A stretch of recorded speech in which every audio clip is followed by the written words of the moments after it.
Hello everyone, welcome back to my channel.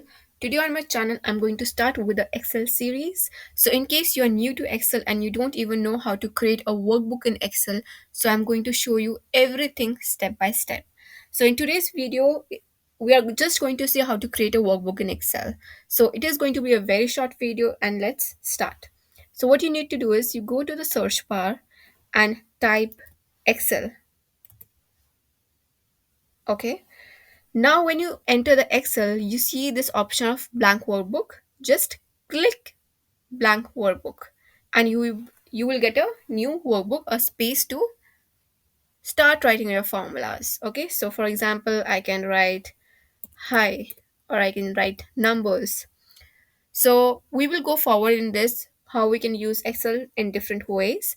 One more way of creating a new workbook in Excel is to use the command Ctrl+N. So currently I have this workbook open, book 1.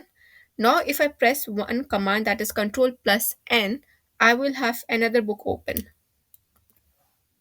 See, now I have book 2 and I didn't go to the Excel to open a new book.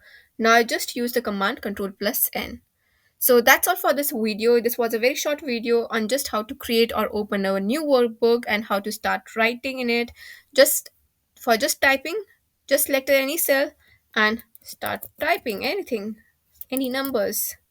So we will go forward in this in the next video, and all these commands you can see in the description box. Thank you.